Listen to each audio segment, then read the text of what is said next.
Vamos falar aqui então da impressão de recibos, que pode ter três situações: o recibo do mês em questão, do mês normal aí que está sendo cobrado, ou um recibo avulso por uma troca de hidrômetro, por uma necessidade diferente de um determinado tipo de um número de metros X de consumo, e também há uma possibilidade de se fazer um recibo de meses anteriores, obviamente desde que as informações do mês anterior e o mês atual já estejam gravados na base de dados, ok?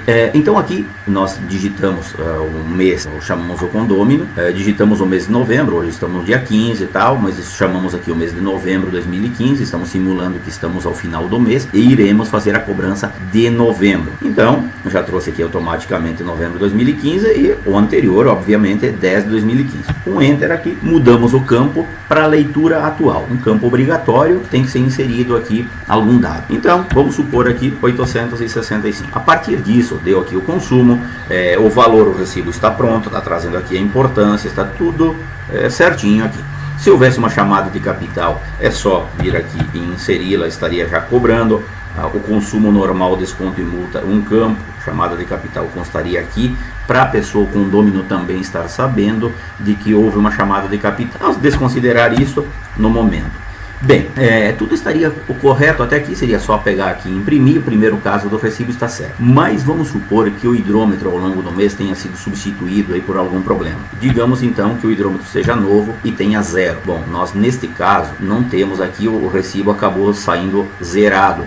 Assim sendo, é importante que você faça toda esta ação, você ponha o zero aqui e se grave depois aqui, para ir para o banco de dados a leitura inicial como zero, para o mês seguinte, uma nova leitura, parar certinho o cálculo. Então, neste caso, como zero, nós iremos gravar aqui, mas antes de gravar, usaremos esses cabeçalhos dado obrigatório e faremos aqui um recibo avulso. Então, nós vamos dizer o seguinte, que a leitura inicial foi quanto? Aqui, se o condômino usou, ele acabou se utilizando, por exemplo, de 17 metros cúbicos, nós podemos começar aqui com zero e poderemos aqui por 17 e pronto, temos aqui o recibo. Ao inserir os dados aqui da leitura anterior e atual, você percebe que não mudou nada.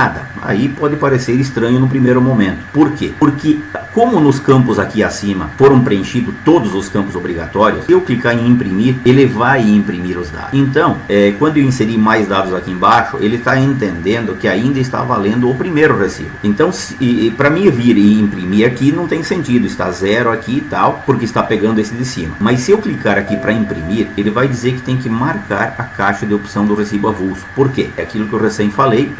Neste momento, este recibo ele está entendendo a leitura aqui acima, ele está pegando a leitura atual 856 menos zero, mas ele não fez o cálculo. Então, a partir do momento que marcarmos aqui, aí sim ele passou a valer os 17. Está aqui 17 metros cúbicos, beleza, está fazendo a cobrança certinha. Ele passou a fazer aqui ao alto, ele pegou os dados do condômino, do mês anterior tal, porém ele pegou o recibo avulso. Aí sim, agora se eu clicar em imprimir, ele irá imprimir. Vamos aqui para o terceiro caso de recibo. Como eu sei que na nossa base existe já informado o mês de janeiro, fevereiro, março, abril e maio, e depois a gente acabou pulando um pouco a base para setembro e outubro, vamos supor que eu queira a base de fevereiro, porque não adianta eu querer imprimir o recibo de janeiro, que eu sei que de dezembro de 2014 não tem na base. Então, como janeiro de 2015 tem, eu vou pegar fevereiro de 2015, que é o mês atual, e vou jogar aqui o mês anterior, que é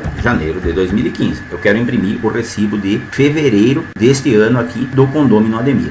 Perceba que aqui apareceu, a partir do momento que eu dei uma data retroativa, apareceu um número aqui. Esta é a leitura atual referente ao mês de fevereiro de 2015. Então eu apenas vou digitar aqui a leitura, tá? Este é o recibo e o consumo exato do condômino Ademir no mês de fevereiro de 2015. Então, querendo, é apenas clicar aqui em imprimir, estará imprimindo um recibo retroativo. Lembrando sempre também que tem o campo data aqui, que pode ser, para não imprimir como 15 de novembro, eu posso dizer, eu quero o recibo aqui no dia 5 de março. Então estará sendo retroativa a data aqui, 5 de março de 2015, um recibo referente a fevereiro de 2015 com os consumos certinhos e tudo fica certinho aí, ok?